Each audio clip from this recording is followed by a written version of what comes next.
Taukvielas mūsu ēdienu kartē neaizņem milzīgu vietu, tikai to piramīdas virsotnīti.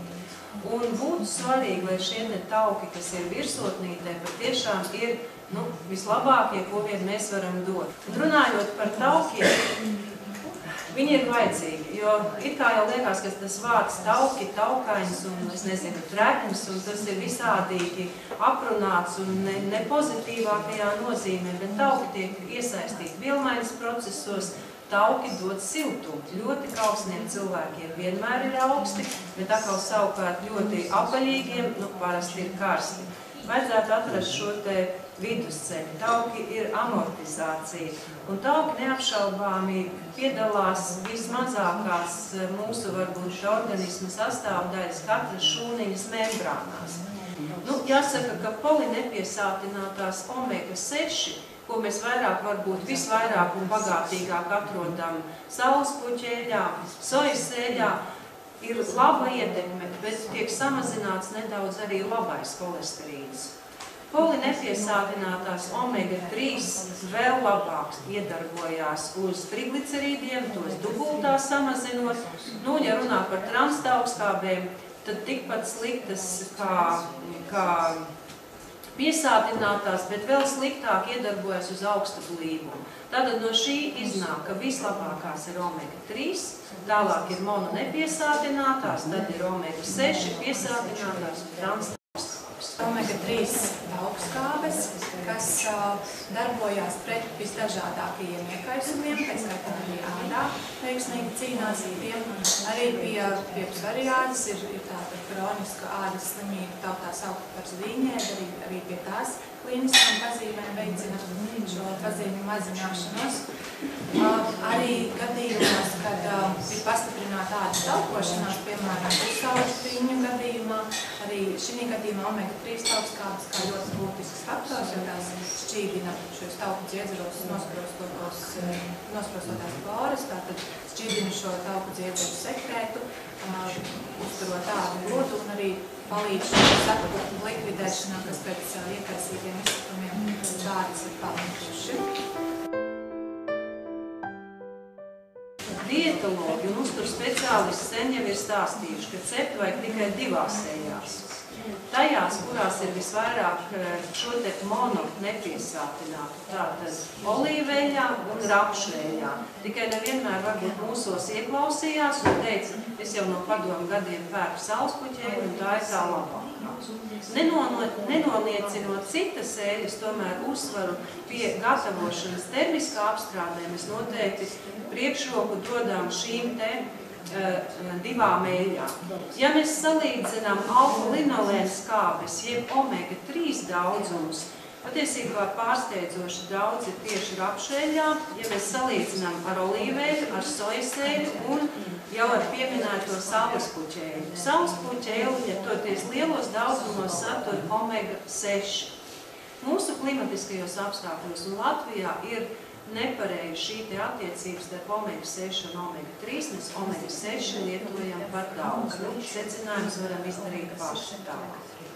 Un rapšeļā ir 10 reizes lielāks omega-3 sastāvs nekā olīveļā. To var redzēt arī pēc šī te slaida 0,1 vai 1,3 grami uz ēdamkarota.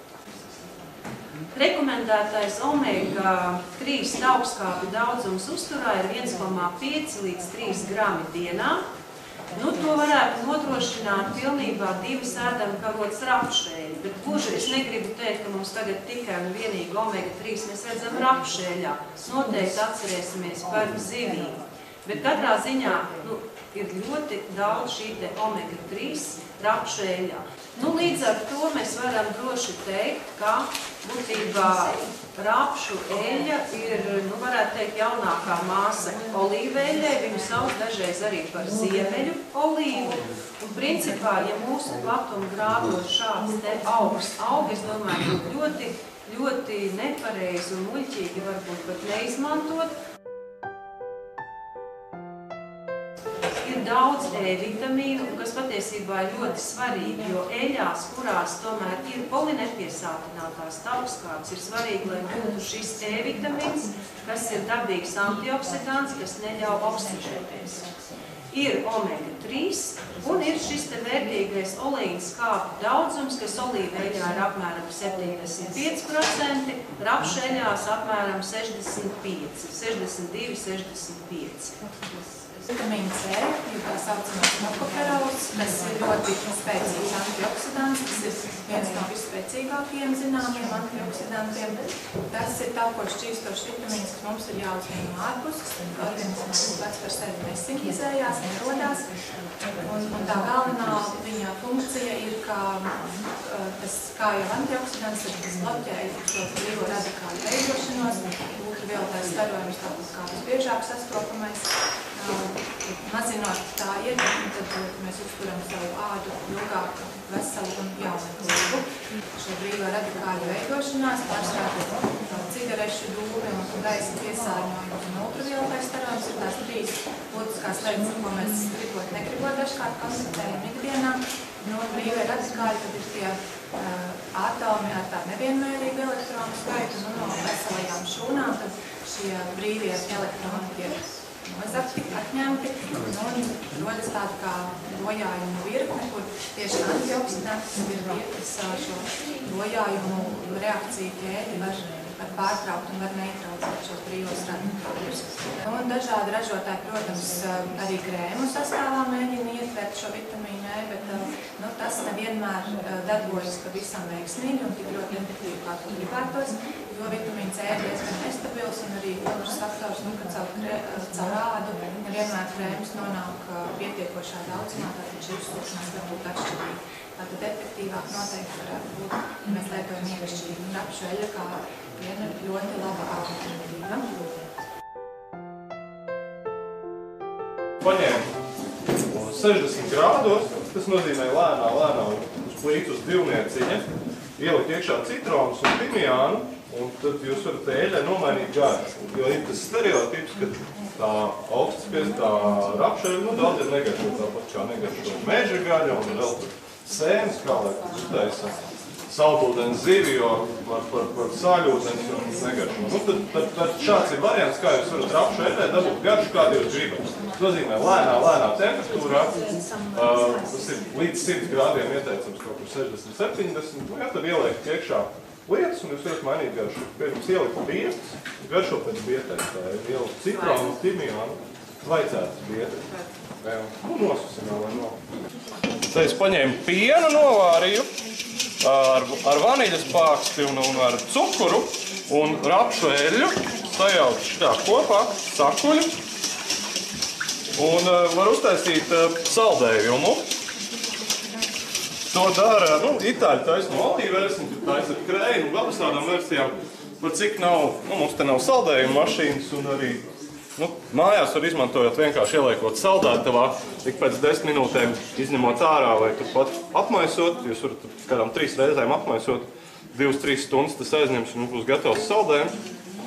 Tad es paņemu to slāpeklu šķidro, un tad var sasaldēt ātrāk, tad jūs varat redzēt, cik viņa ātri sasalt samērā, un arī tas ir daudzreiz ātrāk kā ūdens. Vispār no ēst. Jo saldējumam mums arī ir tā lieta, kas mums garšo, ir tās tie tauki, kurus, kā mēs zinām, tur lielākā daļa saldējumu ražotāju pievieno eļļas klāt. Tur mēs varam uztaisīt tīru, neizmantojot vienkārši, apējot galīgi to schēmu, kad taisa no saldā krējuma. Novēlējums varētu izklausīties kā ļautprātīga fantāzijai. Jo visiem zināmais veids, kā rapšu eļļu mēs varam lietot iekšķīgi un veiksmīgi gan ādas, gan citu orgānu sistēmu, tātad veselības uzturēšanai, bet to var tikpat labi arī klāt uz ādas, visdažādāko masku veidā, improvizējot sastāvu un liekot klāt visdažādākās vielas vai dabīgās augļskābes ar ābolu un tomātu sastāvā, vai maksimāli mitrinošu un nekairinošu maskorskābu jogurtu un burkānu sulu, labi visam liekot rakšēju, vai tikpat labi skrubi ar sāli un cukuru. Tad ar novēlējumu improvizācijai jāties, tad paldies